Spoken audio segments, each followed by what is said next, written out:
పిల్లల పైన పోసిన భోగి పళ్లను తినవచ్చా? ఓం శ్రీ గురుభ్యో నమః.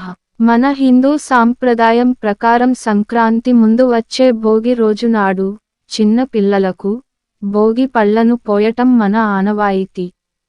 దీని వెనుక అనేక సైన్స్ పరమైన ప్రయోజనాలు కాకుండా సాంప్రదాయమైన ప్రయోజనాలు కూడా చాలానే ఉన్నాయి. అయితే చాలామందికి ఒక సందేహం వస్తూ ఉంటుంది. ఇలా చిన్న పిల్లల పైన పోసిన భోగి పండ్లను తిరిగి మనం తినవచ్చా లేదా అనే సందేహం చాలా మందికి కలుగుతుంది. మరి ఆ భోగి పళ్లను తినవచ్చా లేదా అనే విషయానికి గురించి మనం ఈ వీడియోలో తెలుసుకుందాం. ఇప్పటివరకు మీరు మా పురాణ రహస్యాలు ఛానల్ని సబ్స్క్రైబ్ చేయకపోయి ఉంటే దయచేసి సబ్స్క్రైబ్ చేయవలసిందిగా ప్రార్థిస్తున్నాము.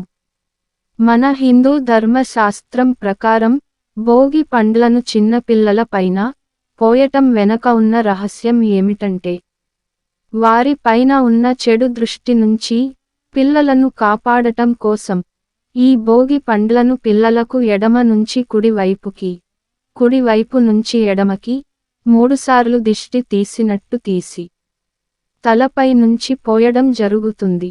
ఇలా మొదటిసారిగా కన్నతల్లి ఎవరైతే ఉంటారో ఆ భోగి పళ్లను పిల్లల పైన పోస్తారు. తర్వాత తండ్రి చేత పోపిస్తారు. ఇలా చేయటం వల్ల పిల్లల పైన ఉన్న చెడు ప్రభావం తొలగిపోతుంది. వారి పైన ఉన్న నరఘోష, నరపీడ, నరదృష్టి వంటివి తొలగిపోతాయి. తండ్రి భోగి పండ్లను పోసిన తర్వాత ఆ ఇంటిలోని పెద్దవారు మరియు కుటుంబ సభ్యులు పిల్లలపైన భోగి పళ్లను పోస్తూ ఉంటారు. ఇలా పోసిన పనులను అస్సలు తినకూడదు. ఎందుకంటే ఆ పళ్లను ఆ చిన్న పిల్లలకు దిష్టి కింద తీయడం జరుగుతుంది. అలా దిష్టి తీసిన భోగి పండ్లను తినడం శ్రేయస్సు కాదు. అందువలన ఆ భోగి పళ్లను తినకుండా ఉండటం చాలా ఉత్తమం. ఆ భోగి పళ్లను ఎవ్వరూ తొక్కకుండా వాటిని భద్రపరిచి ఎవరూ తిరగని ప్రదేశము లేదా ప్రవహించే నీటిలో వాటిని విడిచిపెట్టాలి. ఇలా చేస్తే అందరికీ శ్రేయస్సుకరము.